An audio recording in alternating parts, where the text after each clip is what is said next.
તમે જે કબાટમાં કે અન્ય જગ્યાએ ડામરની ગોળીઓ મૂકો છો તેનું ધ્યાન રાખજો, તે બાળકના હાથમાં ન આવી જાય. કેમ કે અમદાવાદમાં એક સ્કૂલમાં એક બાળકે અન્ય બાળકની પાણીની બોટલમાં આ ડામરની ગોળી નાખતા બબાલ ઊભી થઈ છે અને આ મામલે આચાર્ય અને જિલ્લા શિક્ષણ અધિકારીનું નિવેદન પણ સામે આવ્યું છે.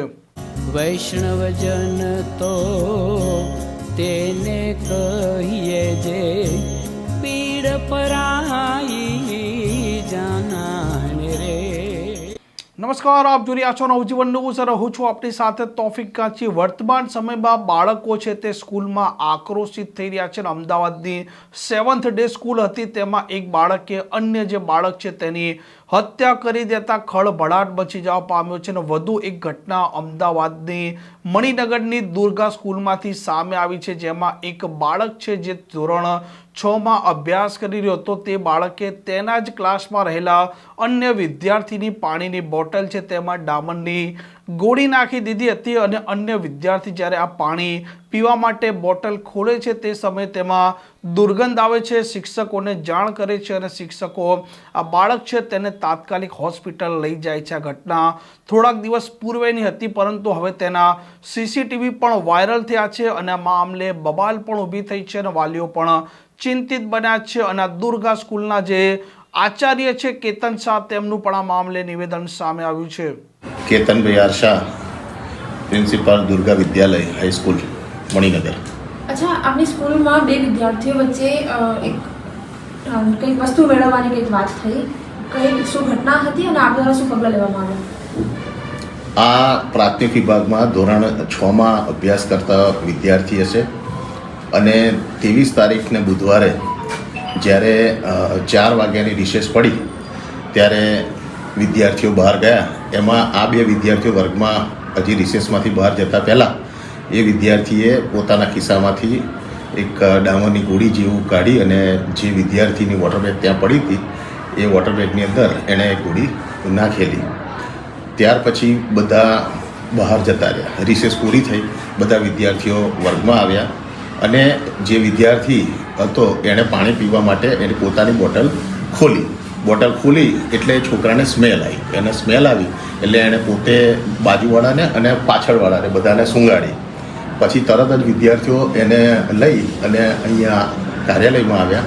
અમારા સંચાલક એના વાલીને જાણ કરી અને તરત જ પીડિયાટ્રિક ડૉક્ટર પાસે લઈ ગયા. વાલીની હાજરીમાં એનું ચેકિંગ કરાવ્યું. કઈ ઘટના એને પીધેલું નહોતું કે કશું એવું નથી. પછી ડૉક્ટરની સલાહ પ્રમાણે તે વિદ્યાર્થી ઘરે ગયો. બીજે દિવસથી શાળામાં પણ આવે છે. પછી બીજા દિવસે જે વિદ્યાર્થીએ ગોળી નાખી હતી અને જે ભોગ બનનાર હતો, બંનેના વાલીને બોલાવ્યા અને એને જોડે ચર્ચા કરી. ત્યારે જે ગોળી નાખી હતી એ વિદ્યાર્થીના વાલીએ જણાવ્યું કે એમને પતંગનો વ્યવસાય છે અને ઘરે ડામરની ગોળી એમના ત્યાં હતી અને એમાંથી એમની ધ્યાનભાર એ લઈને આવ્યો હતો. જે વિદ્યાર્થીએ નાખી હતી એણે પોતે પણ કબૂલ્યું કે મારી ભૂલ છે કે મેં આ ગોળી એમાં નાખી. અને પછી અમે એના પર કાર્યવાહી કરતાં એ વિદ્યાર્થીને અત્યારે ઘરે મોકલી દીધો છે એમની જોડે નોંધ લઈને કે આ બહુ ગંભીર ઘટના છે. આથી વધારે થઈ શક્યું હોત તો અમે શું જવાબ આપી શકત, એટલે અમે એને તરત જ ઘરે વાલીની હાજરીમાં વાલીની સાથે એને ઘરે મોકલી દીધો છે અને એને શાળામાં આવવાની ના પાડી દીધી છે. જ્યારે જે વિદ્યાર્થી ભોગ બન્યો હતો તે વિદ્યાર્થી એ વાલીની સંમતિથી એ વિદ્યાર્થી શાળામાં આવે છે અને આજે પણ અભ્યાસ કરે છે. જે વિદ્યાર્થીને ગોળી નાખી એની સાથે કોઈ વાતચીત થઈ? શા કારણે હતું?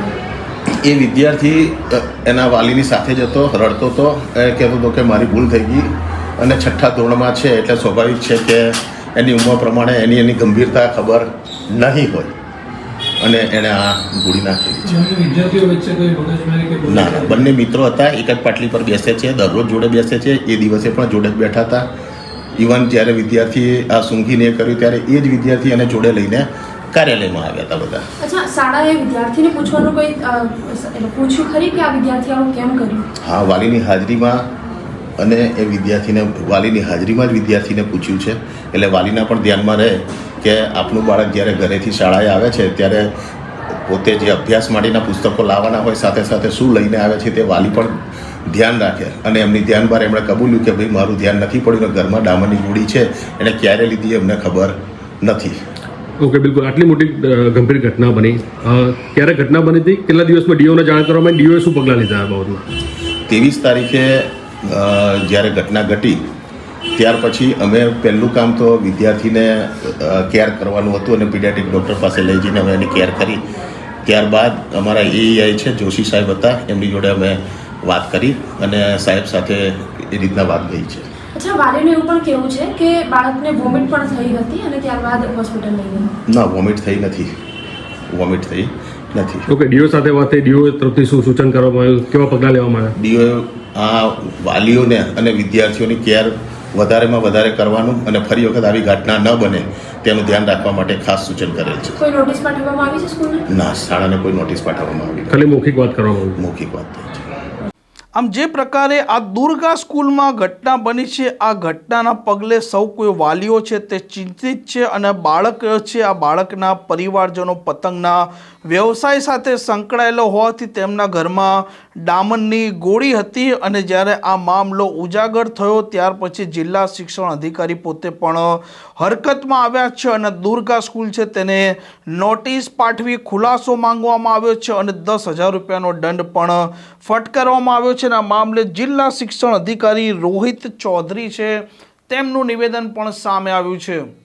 ગઈકાલે મીડિયાના માધ્યમથી મોડી સાંજે જાણવા મળ્યું કે દુર્ગા વિદ્યાલયની અંદર 28મી તારીખે એટલે કે લગભગ એક સપ્તાહ પહેલાં ધોરણ 6માં એક જ પાટલી પર બેસનારા બે વિદ્યાર્થીઓ જે છે એમના વચ્ચે એક બાબત બની હતી, જેને ધ્યાને લઈ એક બાળકે બીજા બાળકની બોટલમાં જે છે કોઈ ઝેરી કે કેમિકલ, ઝેર કે કેમિકલ એવું કોઈ નહીં પરંતુ એક ડામરની ગોળી હોય એવું અત્યારે પ્રાથમિક તારણમાં બહાર આવ્યું છે.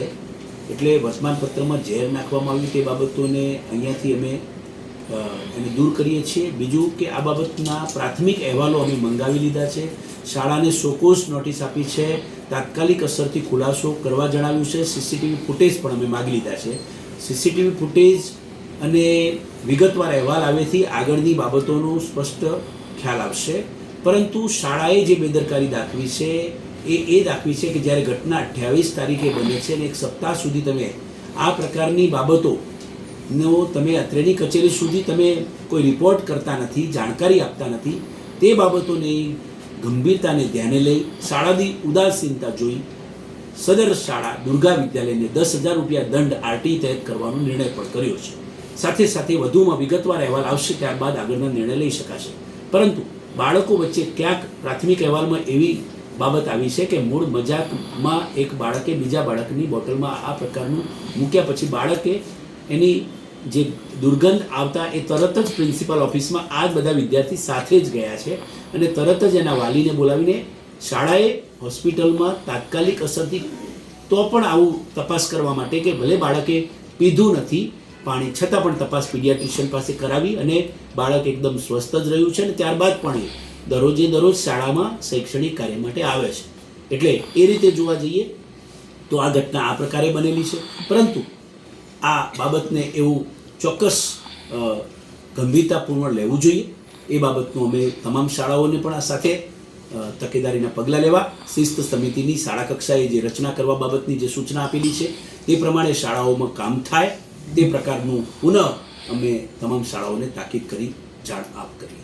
આ પ્રકારના સમાચાર માટે નવજીવન ન્યૂઝની આ ચેનલ સાથે જોડાયેલા રહો. ચેનલને લાઇક, શેર અને સબસ્ક્રાઇબ કરવાનું ભૂલતા નહીં. નમસ્કાર.